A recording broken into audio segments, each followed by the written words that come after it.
Hi, everyone, and welcome to the next episode of What's Happening Anchorage, brought to you by the Anchorage Chamber of Commerce. I am Jessica Quintero. And I'm Dan Newman, and today we're here at Alaska Premier Auctions and Appraisals. Let's head on inside and check them out.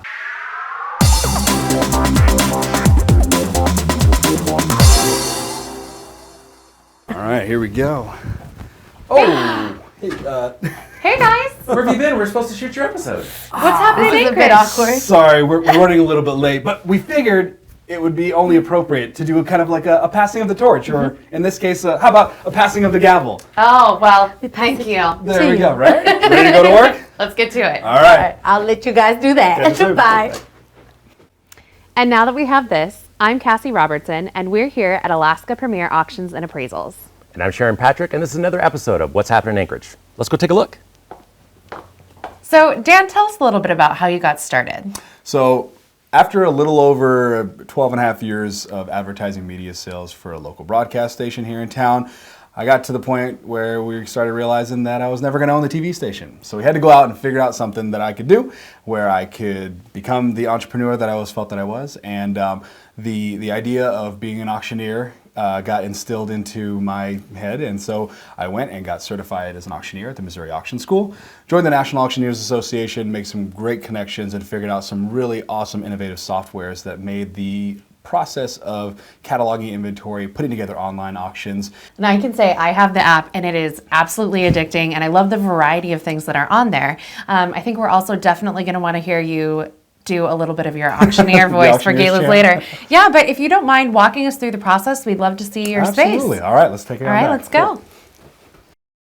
All right, guys, so this is our intake bay. This is where we receive inventory from clients whose stuff we can't sell at their estate or at their place of business where we're going to be liquidating it. So we have the ability to have a safe, warm, secure facility that has a real nice centralized location here in town to make it easy and convenient for buyers to come and pick up their things once they have won it in their online auctions.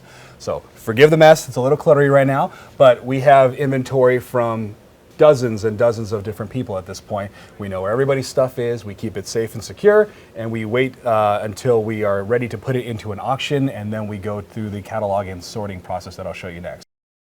So this area of the facility is where we catalog the inventory. We have multiple photography stations set up, so we do take professional photography images of all of the inventory that we're going to sell to make our catalogs online look as professional as possible and really highlight the inventory that we're selling. So you can kind of see the crew is right now working diligently on adding inventory to some of our upcoming online auctions.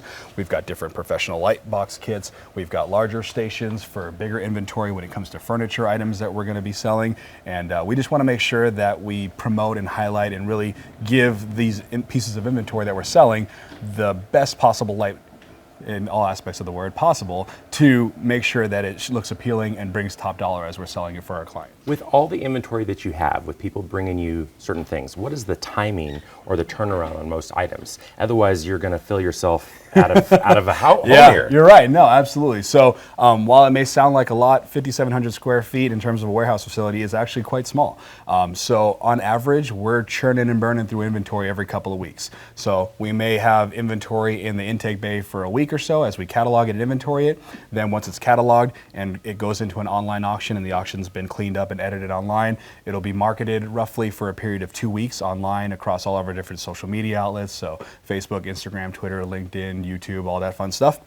As well as third-party auction listing sites. If we want to reach a national or international audience, we've partnered with outfits like ProxyBid, Invaluable, Live Auctioneers, and a whole bunch of other auction listing sites that are going to help us reach those hundreds, if not thousands, of more potential bidders to help drive up that price.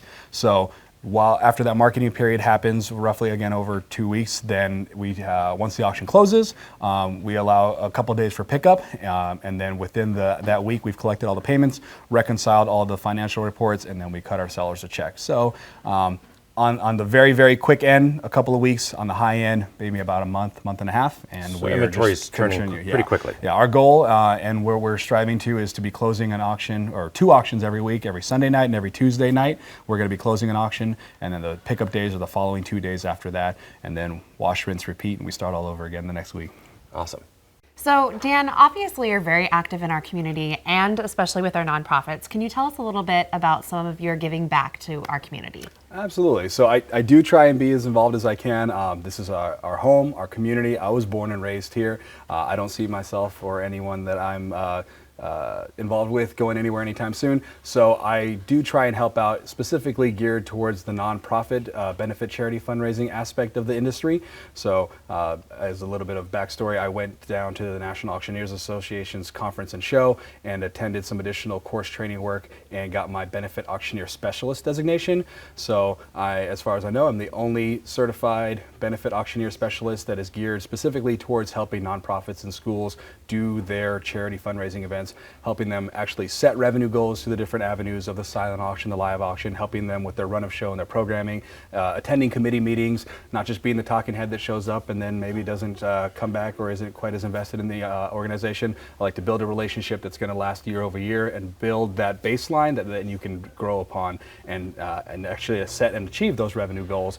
Go to the debrief meetings, figure out what worked well, maybe where there was room for improvement, and help them be able to fund the missions that they are so deeply deeply involved in and passionately care about. So you talked a little bit about your community involvement. Yes. What about the chamber involvement, the business? Talk to us about how the I chamber. love the Anchorage Chamber of Commerce. That is not an understatement. Ever since I got into the sales, advertising, marketing, community service aspect of my career, the Anchorage Chamber of Commerce has been a very strong focal point in terms of getting out there, getting involved, becoming a community member, advocating for different businesses to be able to help them grow and expand and reach new connections and build relationships, right? We're in a service industry. It's all about relationships in this town. A lot of times I like to say it's not what you know, it's who you know, right? That's exactly right. Sometimes it's what you know about who you know. But anyways, really importantly, the Anchorage Chamber of Commerce has brought to me the opportunity to meet some really great people, help them out, help them get connected to other people in the Anchorage market and throughout Alaska as well, because it may be the Anchorage Chamber of Commerce, but we also network with other chambers throughout the Kenai Peninsula, maybe up in Fairbanks. The Young Professionals Summit is a great example there. I myself am fortunate enough to have been the events coordinator for the Young Professionals group, and so being in that leadership role gives me the opportunity to get some great face time with other members and help them really understand the value that the chamber has to offer, whether they're looking for advocacy for their business, for different things that may be happening politically, whether they're looking to meet new business relationships to maybe find that preferred vendor or that right connection that's going to help their business advance to the next level, or whether they're just looking to network and have fun and meet some new friends that may be a business after hours. It kind of comes full circle, and everywhere you go, you're just kind of planting seeds and getting involved and helping out and giving back. Well, Dan, we certainly appreciate everything you do in our community and for the Anchorage Chamber of Commerce. Thank you. Thank you for having us today. It's been an eye-opening and super cool experience. I appreciate y'all taking the time to come on through, checking us out, and letting know what's happening in Anchorage and what we're doing to help make the community move forward.